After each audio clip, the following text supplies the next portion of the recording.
Indian government ने recently भाई साहब एक ऐसा काम करा है जिसके कारण से भाई साहब गालियां पड़नी तो तय है। अब मैं आपको रीजन बताता हूं। इंडियन गवर्नमेंट ने रिसेंटली ऑपरेशन सिंदूर के टाइम में पाकिस्तान के क्रिएटर्स और उनके चैनल्स को बंद कर दिया था इंडिया के अंदर में। बट अब वो लोग एंटी इंडिया के बारे में बात नहीं कर रहे हैं, तो इंडिया के अंदर उन चैनलों को दोबारा से अनबैन कर दिया है। ये ऑफिशियल न्यूज है। ये क्या सही करा या गलत करा, कमेंट में अपनी राय जरूर देना। जो दूसरी न्यूज आ रही है वो आ रही है स्क्वाड गेम की तरफ से। तो भाई साहब स्क्वाड गेम ने 3 दिन के अंदर 60 मिलियन व्यूज ला करके एक नया रिकॉर्ड सेट कर दिया है और इसने बहुत ही तहलका मचाया। लोगों को भले पसंद नहीं आ रही हो, लेकिन इसने 3 दिन के अंदर 60 मिलियन व्यूज ला करके भाई साहब बहुत अच्छा रिस्पॉन्स शो करा है। अगली न्यूज आ रही है वो आ रही है अभिषेक मल्हान को लेकर के। तो भाई साहब अभिषेक मल्हान ने नीमच के 10 बच्चों को फ्री एजुकेशन, मतलब कि 12th तक की एजुकेशन वो अपने पैसे से कराएंगे। और ये न्यूज कई अखबारों में भी छपी और इसके ऊपर उन बच्चों का क्या रिएक्शन था, आप एक बार ये क्लिप चेक करो। उन्होंने कैसा शुक्रिया अदा करा, ये बिल्कुल तारीफ काबिल काम था। आप एक बार ये क्लिप चेक करो। हमारे वनवासी बच्चे हैं जो आज पहली बार विद्यालय जाएंगे और ये पॉसिबल हो पाया हमारे अभिषेक मल्हान फुकरा इंसान की वजह से। उन्होंने 10 बच्चों का स्कूल में एडमिशन करवाया है, बाकी बच्चे हम पढ़ा रहे हैं। तो ये सारी चीजें जो हो पाई है ये अभिषेक मल्हान भाई की वजह से हो पाई है। तो आप उनको कुछ कहना चाहोगे? क्या कहोगे?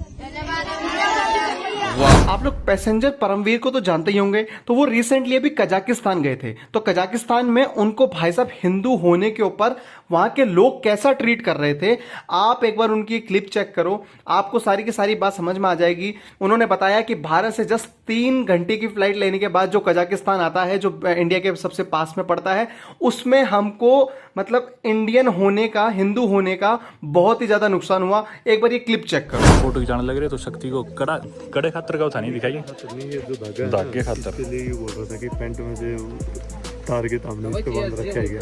हाँ, मतलब ऐसे पैंट की तरफ यूं इशारा करने लग रहा उल्टा सीधा। और शक्ति को ज्यादा समझ में नहीं, ध्यान नहीं दिया। मैं उधर फोटो खिंचा रहा था, मेरा भी ध्यान नहीं था। तो ये था भाई लेक का एक्सपीरियंस। पर ना एक चीज मैंने नोटिस करी है, मतलब मेरे को 1 हफ्ता हो गया इस देश में, मैंने रियलाइज करी है कि ना काफी लोग इस देश के, कजाकिस्तान के, मतलब कैसे समझाऊं कि ना, एक तो अपने को लेके इंडियंस को, दूसरी चीज हिंदूज को लेके थोड़े ये रेसिस्ट है ये लोग। मतलब यहाँ पे भी जब मैं बता रहा था आपको किस्सा भी, हम फोटो खिंचा रहे थे तो मैं फोटो खिंचाने में बिजी था। इसको शक्ति को वो बंदा जो ब्लू सा, उसने वो पहन रखा था, रेन कोट पहन रखा था, और उसके साथ 2 लड़कियां थी। वो आके हमसे बार बार ड्रोन फुटेज के लिए पूछ रही थी कि ड्रोन की वीडियो बनवा लो। तो मतलब वो बंदा पहले तो बोला मुस्लिम हो गया तुम, मतलब शक्ति को बोला। तो शक्ति बोला नहीं नहीं नहीं, हिंदू है, मैं हिंदू। तो मैं फोटो खिंचवा रहा था, मेरे को थोड़ा थोड़ा, मैं ठीक से ना इधर देख पा रहा ना कैमरे की तरफ। फिर वो शक्ति की दिखाइयो कड़े की तरफ हाथ, कड़े की तरफ और ये धागे की तरफ हाथ करके, फिर इधर मतलब ग्रोइन की तरफ हाथ करके और यूं उठा के पैंट और ऐसे ऐसे यूं उंगली करके दिखा रहा, बोल रहा है ये इधर के लिए है क्या। और उसके साथ में 2 लड़कियां जो उसकी पता नहीं फैमिली मेम्बर्स थी या जो भी थी, ये तीनों धंधा करते हैं यहाँ पे इसके लेक किनारे। तो वो धंधा करने वाली लड़कियां भी दोनों, वो भी हंसने लग रही और वो भी हंस रहा। ये जब पूरी सिचुएशन हुई ढंग से, शक्ति को भी बात समझ में नहीं आई, जवाब देना आया नहीं। मैं फोटो खिंचा रहा था, शक्ति के समझ में नहीं आई भाई कोई ऐसे कैसे ट्रीट कर सकता है, कोई ऐसे बोल कैसे सकता है। शक्ति को लगा कि भी पता नहीं कुछ और कर रहा होगा, पर एक्चुअली वो यही बोल रहा था। मतलब जब उसको ये पता चला कि ये मुस्लिम नहीं है, इंडिया से, पहले बोला नरेंद्र मोदी, फिर बोला हिंदू, फिर उसके बाद ये करके धागे और कड़े की तरफ ऐसे ऐसे करने लग गया। अब वहाँ पे भीड़ थी, फोटो खिंचाने के लिए जल्दी सी भी मची हुई थी, ज़्यादा उससे हम बहस नहीं कर पाए। जवाब मेरा बहुत मन है अभी भी उसके साथ जाके बहस करने का। आप देख रहे होगे स्क्रीन पे, मैं रिकॉर्ड कर रहा था तो उस वीडियो में आया हुआ है बंदा ब्लू सी रेन जैकेट पहन के। ये बंदा था, साथ में ये जो 2 लड़कियां थी जो इधर ही लेक के साइड में धंधा करती है। तो ये तीनों लोग थे भाई। और ये सिचुएशन पहली बार नहीं हुई मेरे साथ कजाकिस्तान में। मेरे साथ जिंदगी में आज तक कभी रेसिज्म नहीं हुआ भाई, सच बताने लग रहा हूँ भाई, सच बताने लग रहा हूँ। 120 देशों के करीब मैं घूम चुका हूँ। रेसिज्म कहीं हुआ है ना जो मेरे को फील हुआ है, वो इंडिया से 3 घंटे दूर डायरेक्ट फ्लाइट अलमाटी कजाकिस्तान में फील हुआ है। तो रिसेंटली अभी पंचायत का नया सीजन तो आया ही था। तो उसके अंदर आपने प्रहलाद चा को तो देखा ही होगा, जिसका रोल निभाते हैं फैजल मलिक। तो भाई साहब IMD की तरफ से 1310 रैंकिंग से सीधा 20वें नंबर पर आने में, मतलब कि IMD की जो रेटिंग लिस्ट है उसके अंदर पहले फैजल मलिक 1310 रैंक पे थे। अब जब से पंचायत का नया सीजन आया है तब से वो 20वें नंबर पर रैंक कर रहे हैं। ये उनके लिए बहुत ही गर्व की बात है। करेंगे कैब ड्राइवर की। तो भाई साहब कैब ड्राइवर ने डैश कैमरा क्यों लगवा रखा है, डैश कैमरा लगवाने का रीजन क्या था, एक बार ये क्लिप चेक करो, वो वीडियो बताते हैं कि ये डैश कैमरा जरूरी क्यों है। अब ये कैमरा क्यों चाहिए आज गाड़ी में, ये मैं दिखाता हूँ, ये वीडियो में देखिए।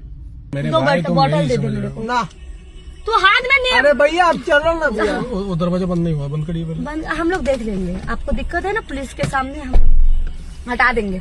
बाबू तो थोड़ा रिक्स मत ले, उनका गाड़ी है भाई। হ্যাঁ আর হাগামুত সব কমে গেছে, ওকে ওষুধ দিয়েছিলাম, ওই এমনি ওষুধ দিয়েছিলাম না, আমার কাছে ছিল বাথরুমে। হ্যাঁ ঠিক আছে ভাই, তোর মেয়েকে কি কিরকম भाई থাকবে। ऐसे नहीं करते।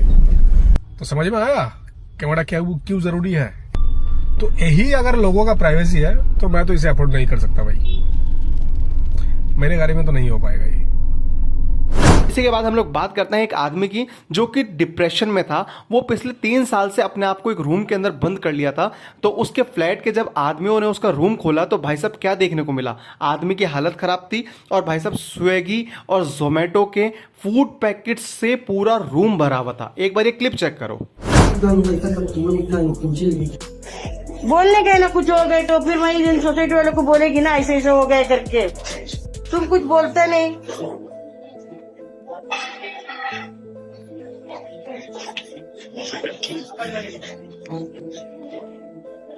ऐसा कुछ दुनिया में रहेगा क्या। और अब हम बात करते हैं भाई साहब एक पैसेंजर और एक टीटी के बीच में भाई साहब फाइट कैसे हो गई। एक बार ये क्लिप चेक करो। पहले बताओ, तुम रेलवे में काम करते हुए घूस लेते हो हैं? पहले बताओ ना, रेलवे में काम करते हुए घूस लेते हो, बोलो। अब बताइए, गलती से कोई आदमी आ गया है तुम उसको पकड़ा सकते हैं ट्रेन, ये तो बोल रहे कि नहीं टिकट दो, या हमें जाना था खड़गपुर तो हम किसी से पूछे ना बूढ़ आदमी से, तो बोला है कि ये गाड़ी जाएगा, तो हम आ गए गलती से, तो बोलना चाहिए ना, मैं टिकट नहीं रहते को बात रहता, टिकट है फट से बोल रहे कि नहीं 150 रुपये फाइन देने पड़ेगा।